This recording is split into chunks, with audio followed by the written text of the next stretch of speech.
নমস্কাৰ আপোনাক সকলোকে আকৌ নতুন ভিডিঅ'লৈ স্বাগতম জনাইছোঁ। আমি এই ভিডিঅ'ত আলোচনা কৰিম এছআই অসমৰ যি এছআই পদৰ বাবে সাব ইন্সপেক্টৰৰ বাবে যি আসাম পুলিচৰ তৰফৰ পৰা তেওঁলোকৰ অফিচিয়েল ৱেবছাইট SLPRB যি নটিচ জাৰি কৰিছে সেয়া আমি আজি এই ভিডিঅ'ৰ জৰিয়তে লৈ আহিছোঁ। যি এডভাৰটাইজমেণ্ট জাৰি কৰিছে মই সেইখনৰ পৰা এইটো ভিডিঅ'ৰ কথা পাতিম, আলোচনা কৰিম। ইয়াতে তেওঁলোকে এখন এডভাৰটাইজমেণ্ট প্ৰকাশ পাইছে। তাৰপিছতে আৰু যিসকল EWS কেন্দ্ৰিত তেওঁলোকৰ EWSৰ নেক্সট এখন দিছে যি তেওঁলোকে যে ফিল আপ কৰি এখন আপলোড কৰিব লাগিব সেই সময়তে ইয়াতে আছে। তাৰপিছতে ইয়াতে আৰু কনষ্টেবলৰ বাবে যি ABUB সেয়াও আছে ইয়াতে, কিন্তু ইয়াতে মই যোৱাটো ভিডিঅ'ত বনাইছিলোঁ ABUB কনষ্টেবলৰ ভিডিঅ' যে 705টা UBৰ ক্ষেত্ৰত আৰু 1429টা পদ ABUB ক্ষেত্ৰত যি ওলাইছিলে সেয়া ভিডিঅ' বনাইছিলোঁ। আৰু এতিয়া বিশেষকৈ আলোচনা কৰিম এছআই পদৰ ক্ষেত্ৰত। গতিকে মই ইয়াতে এডভাৰটাইজমেণ্ট এখন ডাউনলোড কৰি দেখুৱাইছোঁ। এইখন এডভাৰটাইজমেণ্ট ডাউনলোড হৈ গৈছে। ইয়াতে advertisement recruitment for 306 post of sub inspectors arm branch in Assam police. যি 306টা পদৰ বাবে সাব ইন্সপেক্টৰ পদৰ বাবে এডভাৰটাইজমেণ্ট আহিছে। ইয়াতে মই সম্পূৰ্ণকৈ ডিটেইলছত ইয়াতে আলোচনা কৰিম। Applications are invited from eligible candidates for filling up 306 existing vacancies in the rank sub inspector police UB in the pay scale as 14,000 to 60,500 ইয়াতে আছে pay scale আৰু plus res এটা grade pay system আহিব 8,700 ইয়াতে grade pay পাব। তাৰপিছতে ইয়াতে আপোনালোকে এপ্লিকেশ্যনখন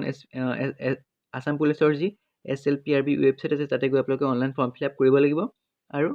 online form fill up the online application will be received with effect from 10/12/2021 পৰা অহা ডিচেম্বৰ মাহৰে 10 তাৰিখৰ পৰা। আৰু last date of receiving application will be 9/1/2020 মানে অৰ্থাৎ 9/1/2022 হ'ব ইয়াতে। তাৰপিছতে details of vacancies based on percentage of reservation, কোন ক্ষেত্ৰত পাৰ্চেণ্টেজ থাকিব ইয়াতে ৰিজাৰ্ভেশ্যন। জেনেৰেল আনৰিজাৰ্ভৰ টোটেল থাকিব 126টা পোষ্ট থাকিব আনৰিজাৰ্ভৰ ক্ষেত্ৰত। আৰু OBC MOBCৰ ক্ষেত্ৰত 83টা, SCৰ ক্ষেত্ৰত 21টা পোষ্ট, ST হিলছৰ ক্ষেত্ৰত 15টা আৰু ST প্লেইনছৰ ক্ষেত্ৰত 31টা পোষ্ট ৰিজাৰ্ভেশ্যন থাকিব। আৰু লগতে যিসকল EWS ছেকশ্যনত থাকে তেওঁলোকৰ বাবে 30টা পদ থাকিব ৰিজাৰ্ভেশ্যন আৰু টোটেল পদ 306টা। ইয়াতে থাকিব 30% of vacancies of its category are reserve for women. 30% প্ৰত্যেকটো কেটেগৰী ST হওক বা OBC প্ৰত্যেকটো কেটেগৰীৰে উমেনৰ ক্ষেত্ৰত 30% ৰিজাৰ্ভেশ্যন থাকিব, ভেকেঞ্চি চিট থাকিব। 10% reservation for person belonging to EWS who are not covered under the scheme of reservation for SC, STs and OBC. There is no application, কোনো ধৰণৰ application fees নালাগে ইয়াতে এপ্লাই কৰোঁতে form fill up কৰোঁতে। তাৰপিছতে আছে eligibility criteria, the candidate must satisfy the following criteria, তেওঁলোকে এইটো মানি চলিব লাগিব। Nationality candidates must be Indian citizen হ'ব লাগিব, পাৰ্মানেণ্ট ৰেচিডেণ্ট অফ আছাম হ'ব লাগিব। Candidates must register his her name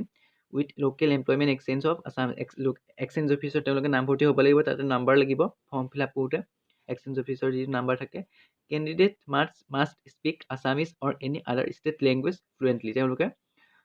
অসমীয়া ভাষা আৰু যি ষ্টেট লেংগুৱেজ হয় সেয়া সম্পূৰ্ণকৈ ক'ব পাৰিব লাগিব। তাৰপিছত এইজৰ কথা ইয়াতে আছে, কেণ্ডিডেট শুড নট বি মোৰ then 26 years or less 20 years of age as on 1 July 2021। তেওঁলোকৰ 26 বছৰতকৈ বেছি হ'ব নালাগিব আৰু 20 বছৰতকৈও সৰু হ'ব নালাগিব তেওঁলোক। আৰু তেওঁলোকৰ বয়সটো জুলাইৰ 1 তাৰিখ প্ৰথম জুলাই 1 তাৰিখলৈকে ধৰা হ'ব এইটো বছৰৰ 2021। কেণ্ডিডেট মাষ্ট বৰ্ণ on before 1/7/2001 and on or after 1/7/1995 তেওঁলোকে এইটো হ'ব লাগিব।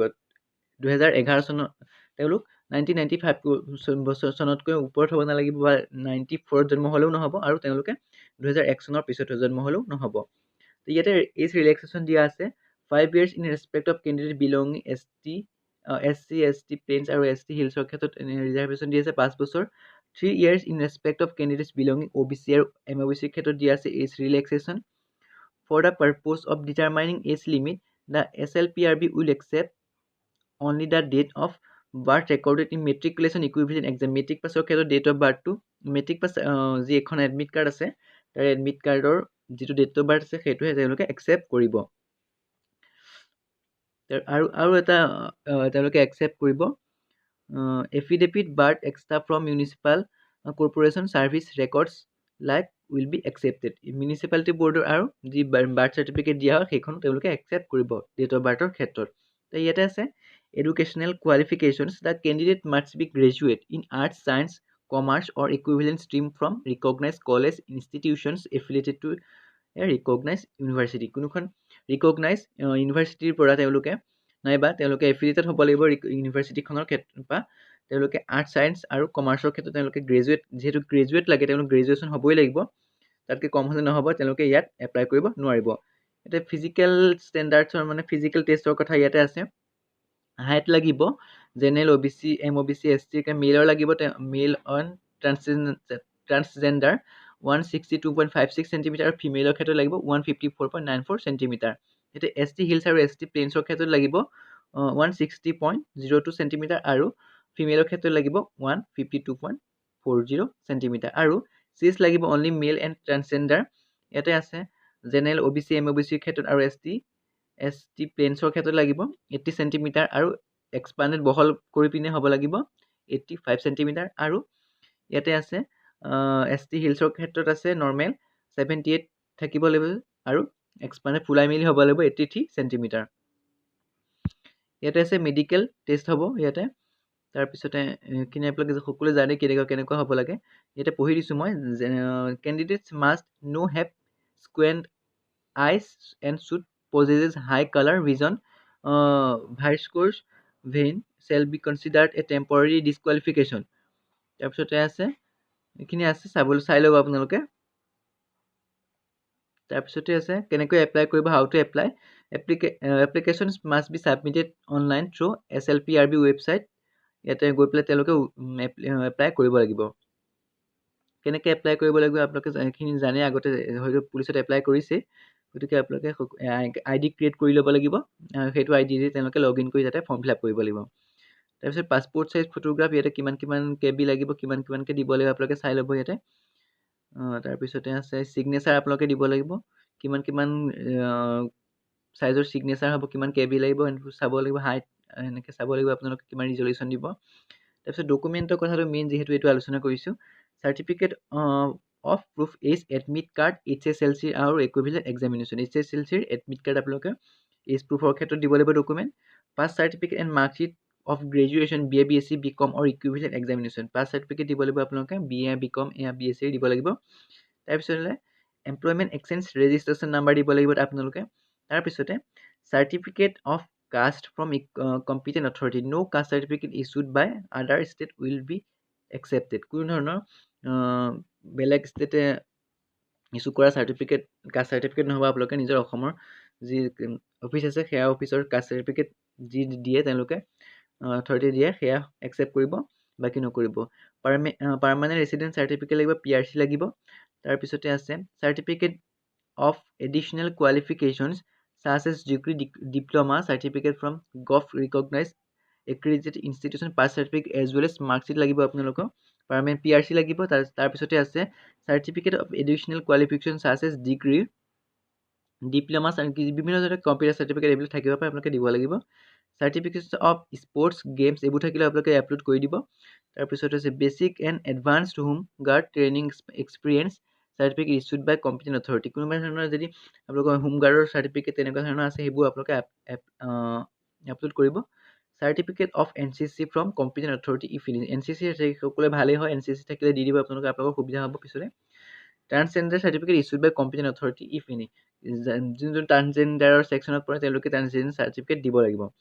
তাৰপিছতে যিসকল EWSৰ ক্ষেত্ৰত থাকে EWSৰ যিটো আছে তেওঁলোকে if EW certificate if any from competent authority তেওঁলোকে EW যদি ছেকশ্যনত পৰে তেওঁলোকে EW চাৰ্টিফিকেট দিব লাগিব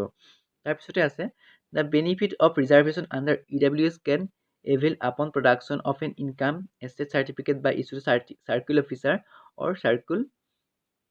অফিচাৰ দ্য ৰেভিনিউ চাৰ্কুল